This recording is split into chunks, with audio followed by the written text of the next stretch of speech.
Hi, Julala here. I needed to do a video to show you the new harpy legs. The reason I needed to do this video is because they can be really simple or they can be as complex as you want them to be. And that is around the animation override. Now, I don't make mocap animation overriders. There are a million different ones out there, and I'm sure that you choose one that suits your character. And I didn't want to make a full AO to go with these legs because then everybody would have the same AO.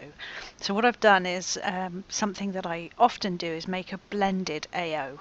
Okay, so you still use your normal human AO, and you also wear the harpy leg AO, and that will control the feet.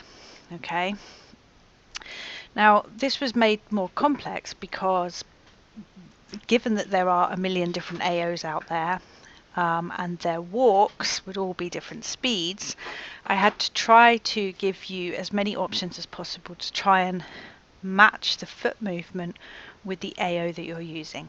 Maybe in time we'll make a little database of popular AOs and the walk speeds, and then it'll be a lot easier. But for now, it's going to have to be a trial and error process for you. So when you first get your harpy legs, they will be using the default card, and the default walk, as you'll see, is a static foot movement. Okay, so there's no movement in the feet, they're just static walking around. That goes the same for the run. It's a slightly different pose, but they don't move. Now, if you're okay with that, then you'll be happy and you've got a simple use of your harpy legs, and that's all done. But I know some of you want more than that. Okay, and so what we want to try and do perhaps is have the feet move with the walk. Now I'm wearing a Tooties animation right here, which is Gentle and Delicate Girl, and now I know what the speed of the walk is. So what we're going to do, there are two note cards for the different walk speeds. Okay, there's 1 and 2, and that's because some animation overrides start with the left leg and some animation overrides start with the right leg. Okay, so you're also going to have to figure that out, and it's really a matter of trial and error, and I'll show you what we need to do. So I'm going to load walk 2, which starts with either left or right, I can't remember.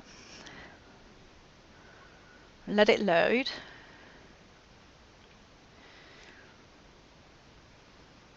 Okay, so that's now loaded, and what we'll notice straight away when we start to walk, okay, is that the feet are moving, but they're not in sync.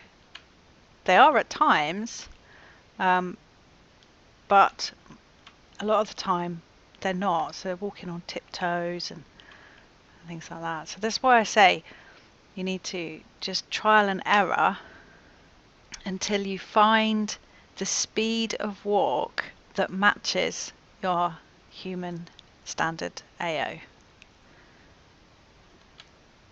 So to show you, alright, so if you click on the walk button up here, each walk note card has a number of different speed walks in it, and at the moment we see we're on 30, that's frames per second.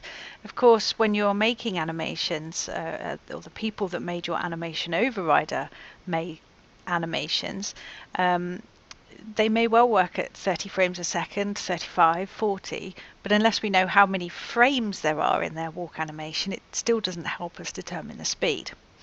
So because I've been practicing, I know that this particular AO is on walk 2 note card number 10, 39. So I'm going to choose that. Now, walk turning is slightly different. That's not the walk animation, that's the walk turn animation. Okay, now it's all the same speed. But what we'll see when we start to walk now is that the feet are flicking back in the way that they would when they're walking.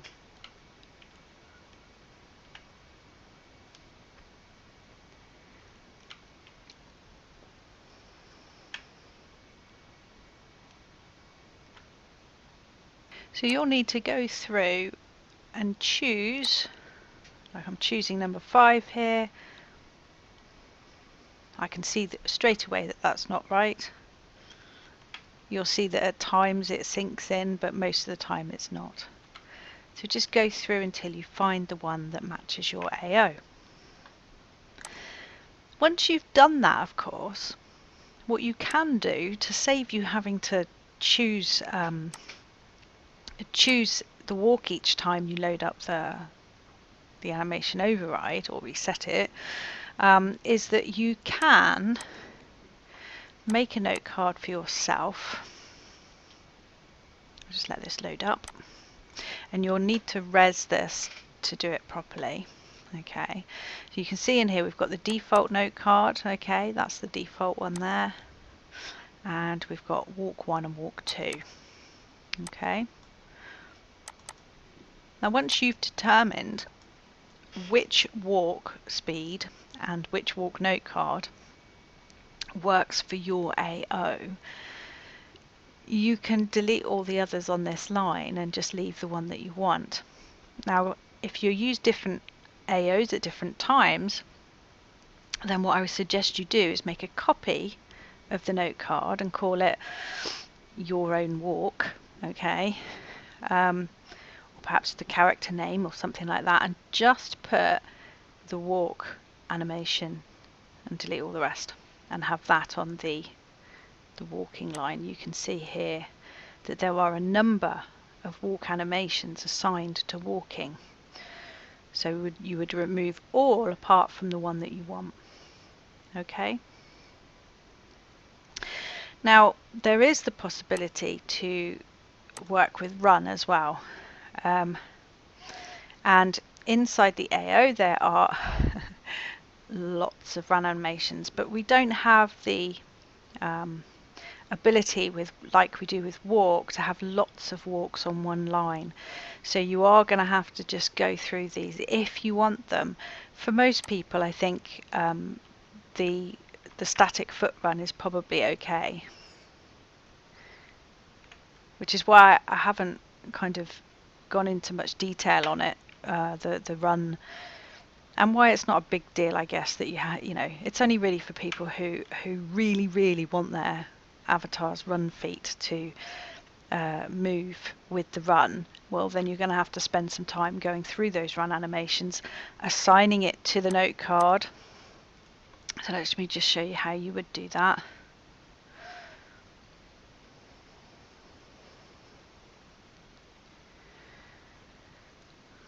So you would open the card that you're using, and where it says running run static, you would perhaps put in run-45, test it, no it's not right, put in run-46, test it, no it's not right, put in run-47, etc. And yeah, it's going to take you some time, but if you're committed to having floppy feet while you run, then that is the job you will do.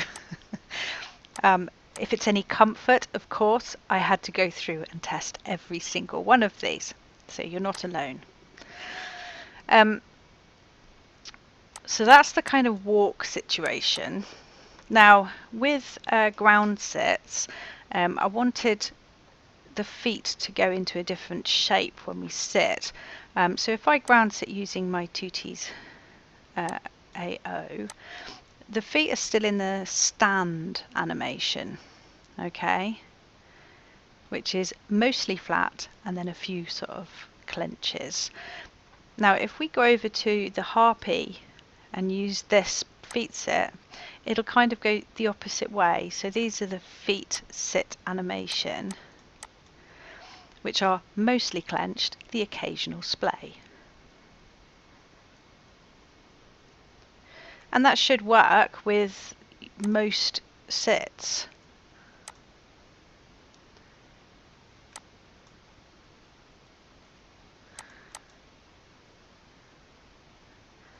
You can see again there, it's sort of mostly splayed, or you can just turn it off and it will go into the stand animation, which is mostly splayed with the occasional clench. or put it on and have mostly clenched with the occasional splay.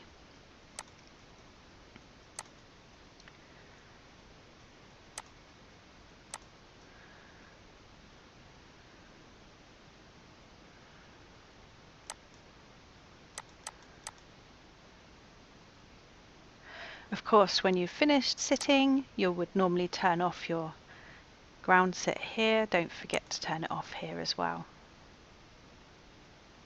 And it'll go back into the walk. What else? So we've got some poses here as well. So we've got left splay, click to start, click to stop, right splay, again click to start, click to stop, both splayed, a left clench, right clench, both clenched, and a kind of scratch animation.